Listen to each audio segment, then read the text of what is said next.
on here. Alright, so welcome. Today's topic of discussion is operator reality versus myths and what true operators, real operators possess versus what people think they are or have, which a lot of it is kind of put out there by a lot of frauds on social media, a lot of internet myths and hearsay from guys that tried that didn't make it. There's like a whole bunch of reasons why there's a lot of bullshit out there, but that's just the way it is. Bear with me, man. I'm trying to copy this link to send to a couple people that need to see this, so stand by. This is YouTube Studio. I don't know why the link is not up on there.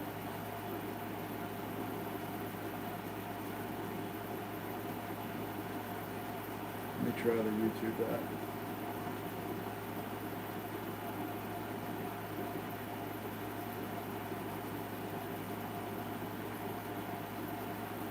Anybody there? I didn't get any questions yet. Or check-ins, rather.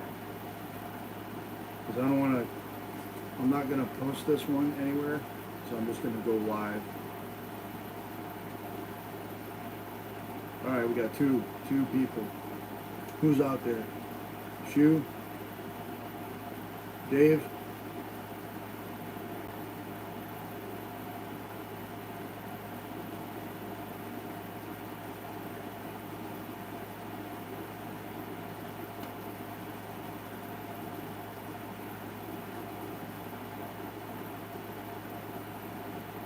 Alright, let me go ahead and get started because I can't figure out how to find this link. Let me see if I can share it one more way. Share.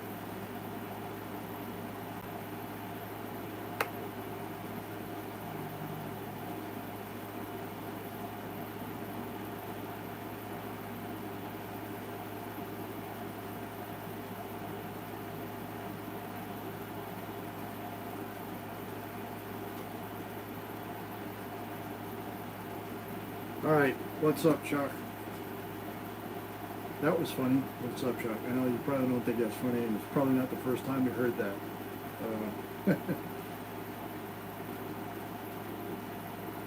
I'm just waiting until I get a couple on here, man, and then I'm going to start rambling. Ramble fest. Pet peeves. You guys, any of you all followed me for a little bit, you know about my pet peeves. Sometimes I talk about them and I number them. So, yeah. Let me see. So, technically, inadequate. Technology knowledge. Alright, send one more thing.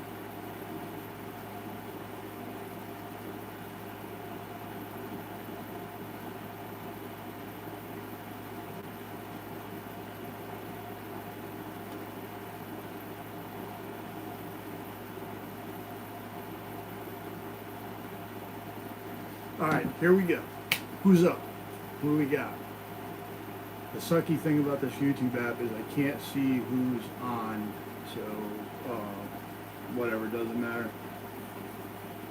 Welcome to Patreon, to the live stream, guys. If this is your first one, cheers. If it's not your first one, cheers. Thanks for following. Sitting here with some Silencio coffee. Anyways, all right. So you heard me talk about operators, right? The O word. Mr. Chuck Wagon, I got you here. Thank you, sir. So, anyways, reality versus myth. So, first of all, let's talk about one thing in my mind that kind of bugs me is the word operator and how it's overly used. Everybody calls themselves operators now. Anywhere from everyone from Navy SEALs on the white side to Rangers to Green Berets and SWAT cops, Coast Guard cops, or Coast Guard assaulters and reaction teams. Everybody's an operator now. when I was growing up, where I came from in the Army, most of y'all know I was in the Army, and you know where I was in the Army. There was only two units that operators came from in SOF, in military special operations, right? That was the Army, Delta, and SEAL Team 6 for the Navy. Everybody else in SOF, SOCOM, US SOCOM, was, you know, kind of in adherence with their units. So Army Rangers, Navy SEALs, US Army Special Forces, or Green Berets, Marine Force Recon, or now MARSOC. You know, MARSOC, they coined the term critical skills operator for their graduates of their OTC course now. Everybody has an OTC course, right? Even STS guys have an OTC course. Whatever, it doesn't matter. It's verbiage. It's a fucking word, right? It doesn't matter. It's kind of blown up because everybody thinks it's cool. One thinks they're special or wants to be.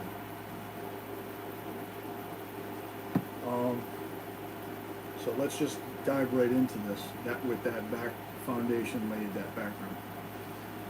I have here some notes that you'll see me gathering down every now and again, just to kind of stay in track. And a lot of this will be coming off the cuff, because when I put the phony side versus the real side, and my list of real side traits are long.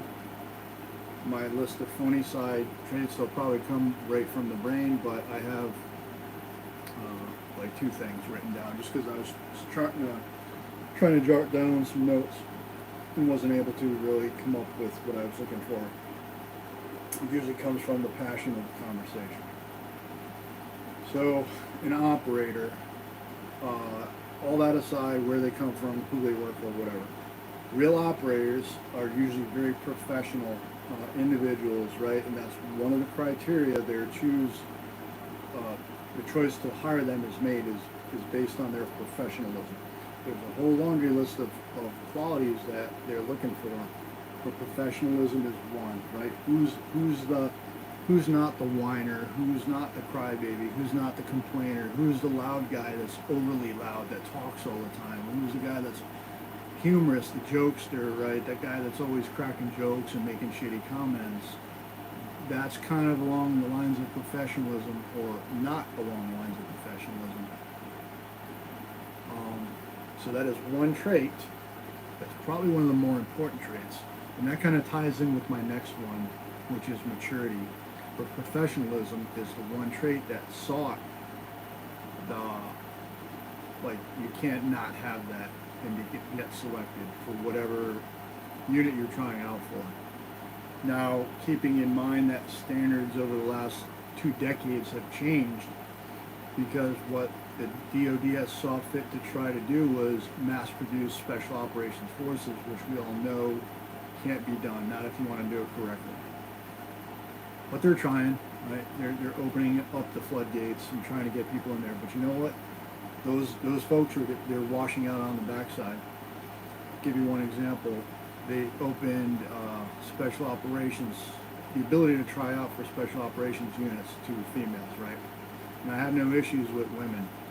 If they are physically tough enough and mentally tough enough, and they can complete the same events that I completed successfully, then yeah, maybe they do deserve a place there, okay?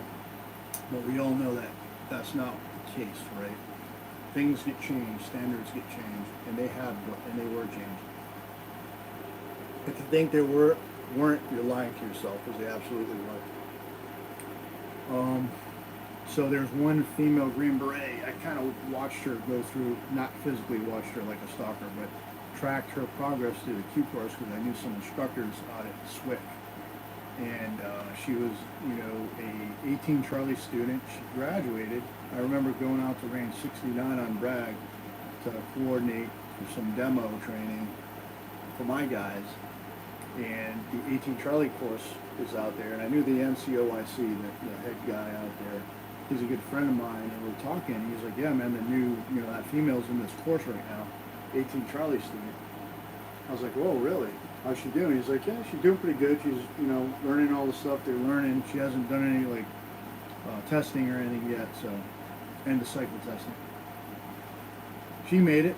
She made it through successfully all the phases of the Army Special Forces course, and then I guess one night she was home in her apartment, and I'm just going off old here what I heard on the news, but basically she cracked off a round. I don't know if it's her carry pistol that she carries around, but she had an accidental or negligent discharge in her apartment, which penetrated the wall, went through into the other next apartment next door. I don't think anyone got hurt, but the police were called because of the shooting, and investigation was done. And anyways, this woman had an accidental discharge. I believe she was fired from SF. I don't know that her tab got revoked. I don't know about that, but I know she's not in SF anymore. I'm pretty sure. And that AD thing. That is not a physical portion, or I don't know how to word it right. That's not a physical characteristic. That was a mental issue, and it's not because she's a woman. There's guys that have fucking ADs and NDs every day of the fucking week. So I don't attribute that accidental discharge to her being a female. Not at all. It was just, she was a victim of her own circumstance. But she got fired. And, I think there's some women in, I don't know if there's any in Buds. I thought I heard of one trying out for Buds, or a couple trying out for Buds. Anyways, I'm getting on a tangent here, and I'm trying not to, but that's kind of one of the examples of how standards have changed to mass-produce soft. Not just mass-produce soft guys or girls, but to adjust society, the military culture, to be more politically correct as we do in our civilian society or general society. You can't have a force, an effective fighting force in the special operations world, if you're going to change your standards and lower your standards to account to bring in more people. If that makes sense. Another trait I mentioned earlier was maturity. Maturity was a big one when I was coming through. It's not as much anymore because in Army, they got rid of the requirement for, in other words, a young person off the street could join the Army and enlist with an option to try out for special forces. They would have to go through infantry school, airborne school, then they would get a chance to try out for special forces assessment and selection. That was not an option when I came in. If it was, I probably would have tried it, honestly, because that's why I joined the Army, was to become a Green Beret. But it wasn't an option. I had to serve for a minimum of X amount of months. I think it was like 2 years. I had to be at E4, and you had to meet some other requirements: GT score, physical, background, blah blah blah.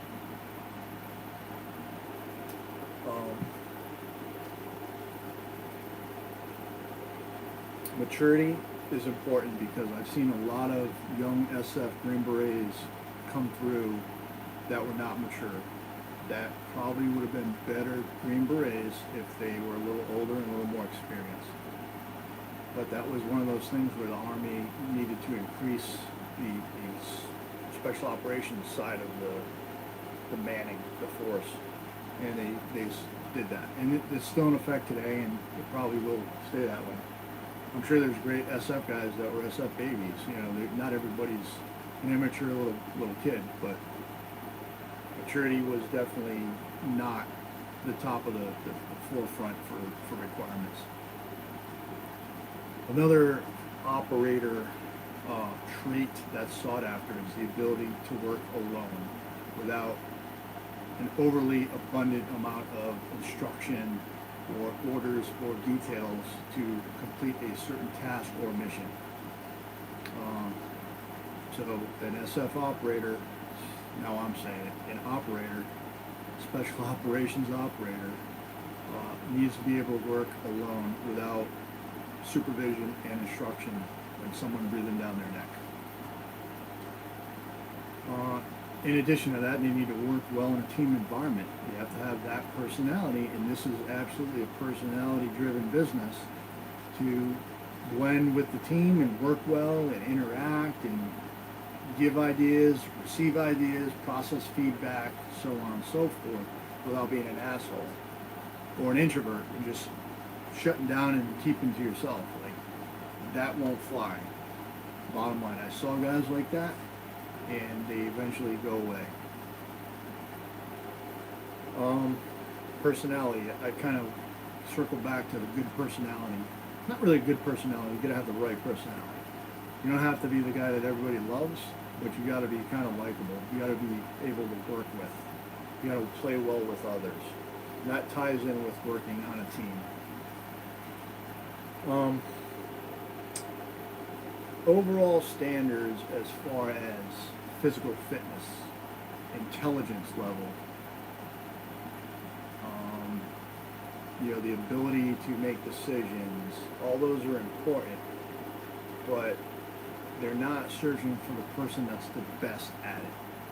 We have a saying when we run selection courses.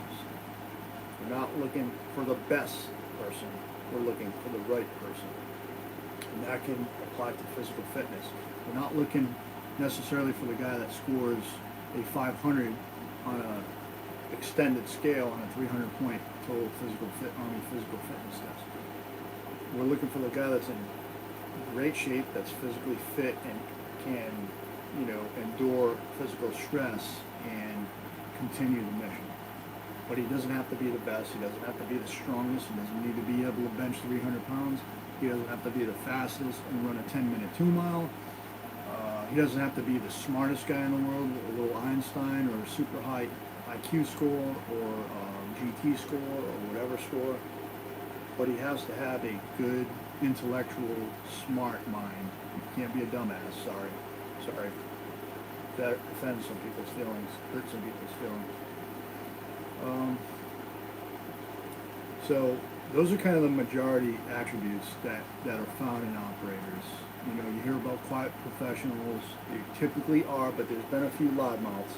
I'm not gonna lie, there's some loudmouths out there, especially on the Navy side. And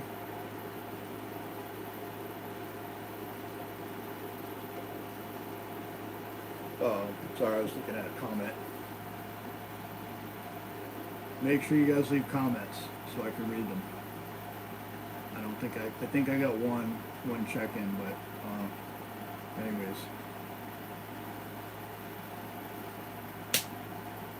What was I saying? Not the best, but the right person. Oh yeah, so those are the majority of the general traits, right? We're looking for, or they're looking for, in an operator. Now let's talk about some of the fiction, some of the internet bullshit. My favorite subject.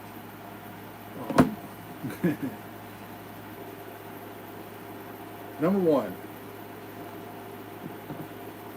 not all operators have full sleeve tattoos, nor are they required to have full sleeve tattoos. And in fact, some don't have any tattoos. I have had teammates, really high speed, squared away motherfuckers that were door kicking, fucking take no prisoner, shoot mofos in the face operators that didn't have a bit of ink on their bodies, no tattoos. When I see, the operator-esque pictures on the internet and videos, and you see the guys at the full, they're all sleeved out or whatever. Whatever, man. That's kind of a fashion thing now, right? To like, women get full sleeve tattoos. Like, it's not really a symbol of toughness. It's more of a symbol of art and expressing yourself, which I'm all about because I do have some tattoos. Falsehood number two. Not all operators wear beards. I have had beards on and off. Beards in my line of work were an operational requirement. And I'm typing a text.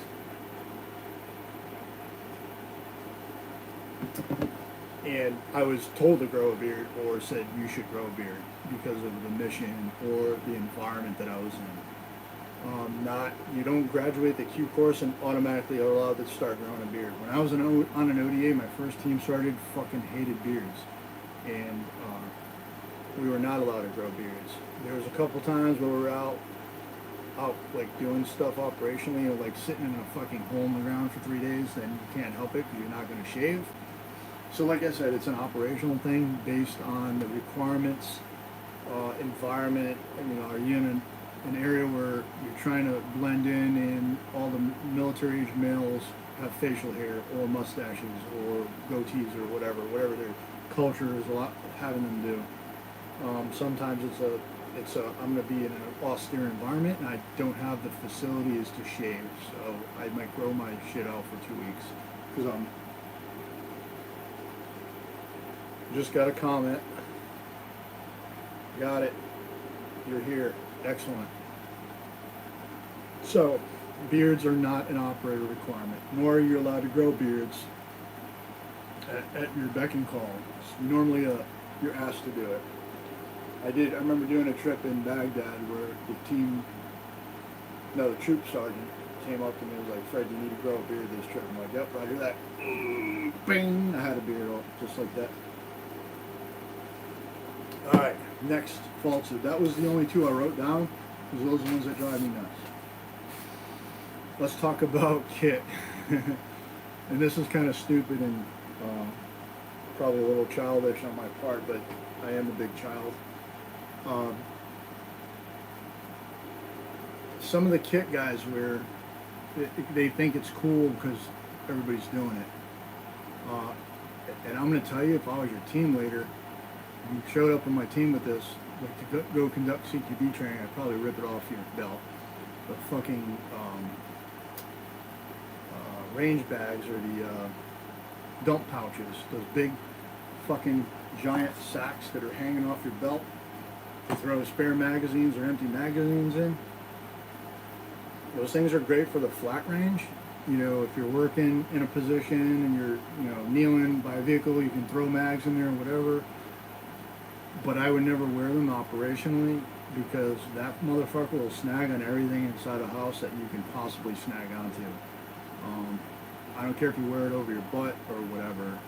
It's just one piece of kit that there's many out there that are ridiculous, but guys wear them because, shooting experts on Instagram or YouTube say it's cool to wear them and they should wear them. I will tell you, I do own a couple and I don't use them much, but when I do use them, you know what I use them for? I use them to catch or to keep brass in. Just when I pick up brass at the end of the range day, I throw them in there. Or if I'm working drills and I want to do it throughout the time, I don't want to do it all at the end, I'll wear a dump pouch and I'll unroll it on my belt and I'll throw brass in there, and that's it. That's the only time I've ever used a dump pouch. Not to be confused with a breacher's bag or a charge bag, like a drop leg charge bag, because when I was a breacher, I used the fuck out of those things. Just because I didn't have enough places to put charges, because I was carrying a few different kinds of charges. So yeah, different kit that guys wear kind of makes them, I don't know, it don't make them look stupid, but like a real operator watching guys, especially on here or YouTube or somewhere, it's kind of like, why are they doing it?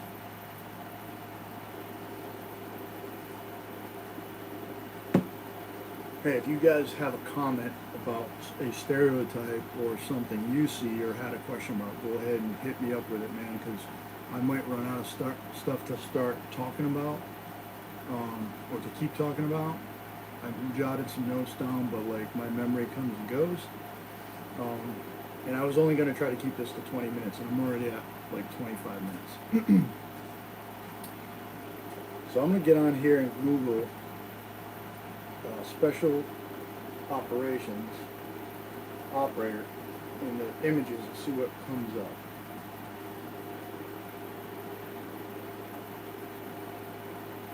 And we'll see what we get.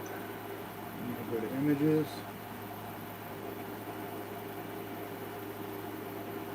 Oh, Yes, helmet accessories. um, Gosh damn, man, there's so many doodads now, dudes who run around in their helmet. Alls I remember is when I was an operator, wearing it in kit 10 hours a night, every night, sometimes longer than that if I had multiple targets. Thinking about how goddamn heavy is my head right now, and my neck is sore, like I wish I could take this fucking stupid thing off.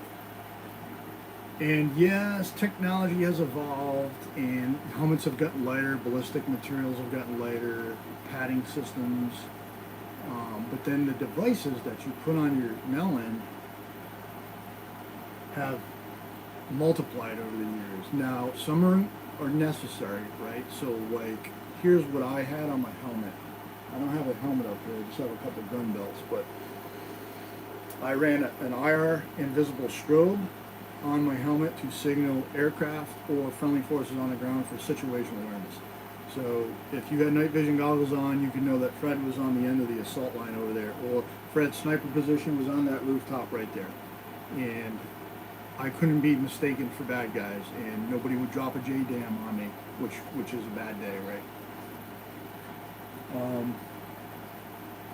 Patches, like call signs, you don't need a call sign in your helmet. Typically, if you're on a 6-man team or a 4-man team, whatever, everybody on the team knows who everybody is in the dark. Even in a troop, when there's like multiple assault teams, everybody pretty much knows everybody because you work together so much. Like, there's no need for a call sign on my head. Some people do it as an SOP, and that's fine. Another thing is a light. Like, a light is a requirement, I would say. Whether it's an IR or a Viz light, you probably should have one that does both. And there's many different models. There's little ones that have the little arms that clip on the rails. Some guys like me would just Velcro a Surefire, stick it to the helmet. That was in the old days before the helmet mounted lights. We didn't have rails. I did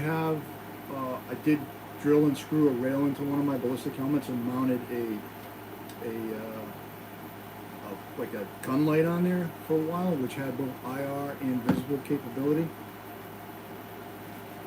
But some type of light, both with infrared capability and visible capability. Something low that you could kind of dim down, right? Like a red lens light or something like that, or a blue lens light. That's more helpful than a bright ass white LED light. The lights now are all fancy and expensive, and they have different power settings and brightness settings and filters and all that shit. So, I mean, those are kind of necessary. Now, there was a time where we were trying to get really lightweight because I was on a climbing team and like trim the ounces because ounces equal pounds. And we take our night vision goggles, which were on top of our helmets, and they snap down in front of your eyes, and zip tie a really small, I think it was a Petzl headlamp. And it was zip tied right to one of my tubes, and everybody did it. It was a thing. It was the old hotness back then, and you could, you'd be under nods and you didn't need them. You snap them up and you click the light, and the light would shine down at whatever your head was, because the nods are angled up, but it would be zip tied to the bottom. If I think about it, I'll take some pictures or a video and show on the Instagrams or something like that what I'm talking about, because I still have my old headlamp that I used for that, and I do have night vision goggles that I run at work.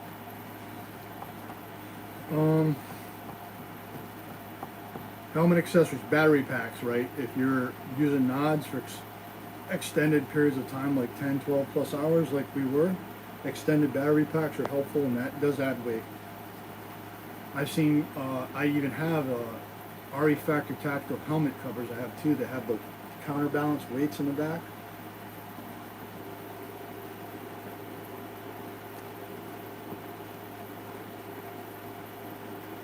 Oh man, how do I saw the comment pop up. I will answer that question momentarily. Let me finish this train of thought. I just had it, just clicked it, and now it's on the screen. Counterbalance weights.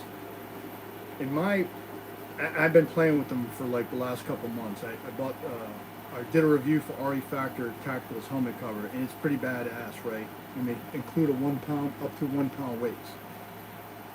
My thought on the weights were, well, why would I add more weight to my head, right? you go to the gym and you work your neck muscles, that's what helps you hold your nods and all your shit on your helmet up with. Because you start getting that fatigue in the back of your neck muscles, the rear neck. But I was playing with those things, and they have some validity by countering out or balancing out the weight in the front to in the back. But the bottom line is it's still heavy, and you're still adding more weight, compressing down on your cervical spine. So you get some positive effects and you got some negative effects. But that's just kind of I'm not going to dive into the helmet and other kit. Like, just know that there's a lot of bullshit people put on their kit because it thinks it makes them look like an operator. And that was the whole point of that. Now this question, how about Insta operators running minimal spare mags with no team behind them? How many mags would you carry if you were operating alone? That's a mission dependent question, an environment dependent question, because here's why, BA. I remember carrying as many as 12 rifle magazines on my body at once, or as little as 3. Spare mags, not including what's in my gun. If I was doing a hostage rescue and it was really fast, I would go with limited amounts of magazines because I don't need 10, 6. I didn't even need a basic load because we had speedballs to resupply with it. If for some reason we had an extended gunfight. So we could always self-resupply if we needed to. When I was in an ODA, that was a different story. I was rolling with 12 magazines, but I was in a mounted SR unit, or SR team. So when we weren't sitting in a fucking hide site for 3 days, we were rolling around in gun trucks with all the fucking, I had all my bullets, like all the bullets and all the magazines. And we did get into some sustained gunfights, so where it kind of helped me out. It definitely paid off.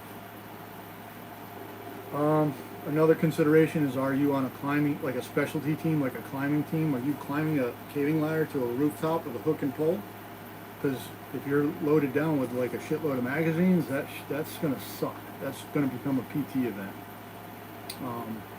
And there's other advanced skills to ascend and descend buildings and different structures that I'm not going to get into, where the requirement for your basic load might vary. Aircraft assaults, there's another.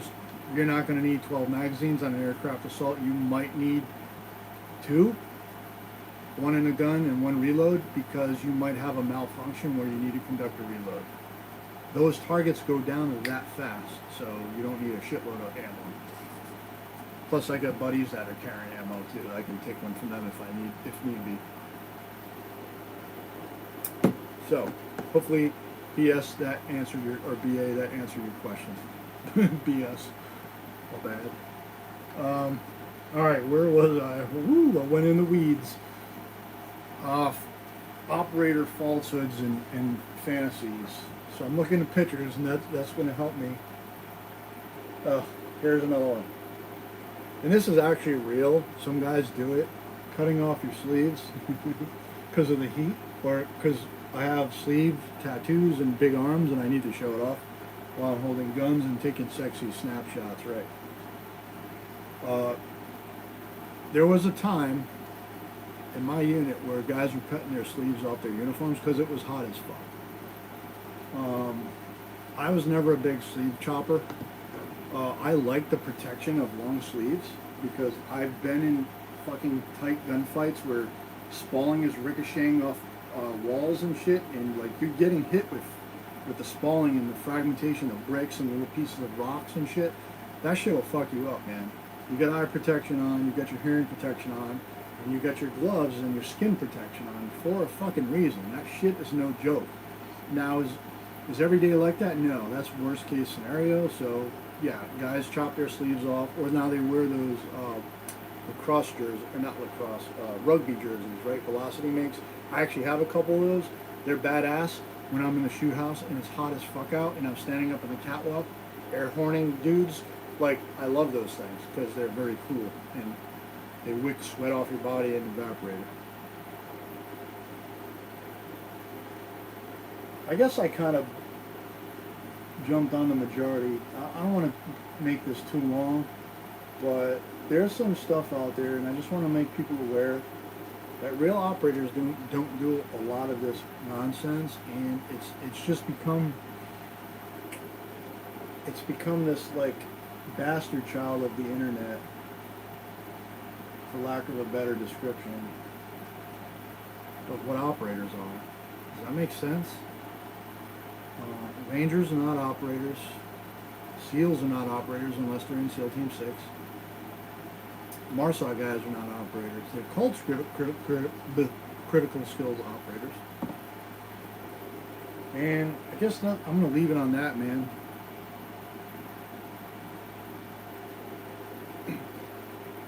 But I'm going to wait for a couple comments, last minute questions. I'm going to sign off here in a bit, man. But I hope you guys enjoyed this and found it informative and thought provoking. Right, as always, I try to invoke some of the thought process, because I do get hit up with a lot of DMs, a lot of questions about, hey, did you do this? Did you do this? And they're valid questions, and I have no issues answering them. And please send them if you got them. Comment if you have it.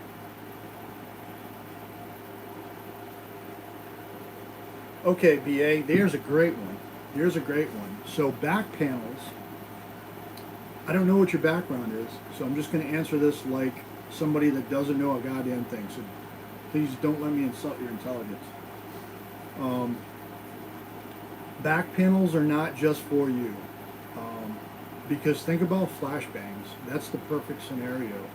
I always ran 3 back bangers on the top of my back plate, 3 banger pouches, but they're not for me. I kept one on my side that I could reach if I needed a banger in a pinch. But if I'm a one man and I'm pulling security, I'm holding on a door, my 2-man or whoever is back there, it could be the 3-man off the 2-man back, is getting the banger, prepping the banger and getting it ready and showing it to the lead assaulter. So stuff on my back's not always for me. When I was a canine guy, I had a blowout kit for my canine. Guess where I kept it? Where I could get to it. Because I'm probably going to be the one working on my dog if he gets hit. My blowout kit was on my back. Now, does that make sense?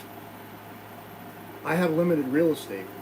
If I get wounded and I need a blowout kit, if my medic's not in close proximity, I had tourniquets, and I did have a hemostatic dressing in reach on the front. I think in my, I had 2 tourniquets, one on each side of my kit, and then I had hemostatic dressing in my cargo pocket, I think on my pants, if I needed to. Plus, eventually I ran one of those blowout kits you could reach and rip off. It would like break away if you pulled like a strap out or something, and it was like wired in and weaved in. But I had 2 blowout kits, one for the dog, one for me, and I couldn't reach mine, but I could reach my dog's because I'd probably be the one working on the dog. Another one is a tagline. So a dead body, or what we thought would be a dead body, could be a suicide bomber waiting to clack himself off. We would run a tagline around them and kind of move them around and flip them over to clear the body, right? To check the body for booby traps and clear it. And if I'm pulling security and I got a buddy coming up to go do that, I'm holding security. That guy's pulling that line off my back to do it. So it's not always for you to shit on your back panel. Your water probably is if you're running a Camelback. You might have some extra magazines that you have inverted so you can pull them out if you need them. What else did we have? Night vision goggles sometimes in a quick release pouch. It just depends on what your mission set is and how you like your Ranger kit. So hopefully that was a good answer for you.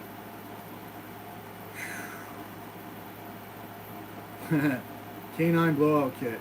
Everything that I had in my blowout kit, plus extra chest seals because they're hairy motherfuckers, and you need to overlap multiple chest seals on a dog to get it to actually seal. Normally we run tourniquets, hemostatic dressings, Curlex, cravats, bite blocks, not really any airway stuff for a dog. what else did I have in my canine? That was about it. And then like IV starter kit maybe, if I had access to fluids. So yeah. All right, guys. So hopefully that was informative, and I'm glad you came. And I appreciate you chiming in. I'm gonna sign off because I got to do a Patreon one-on-one video chat with one of my boys. You guys have a good one. Later, players.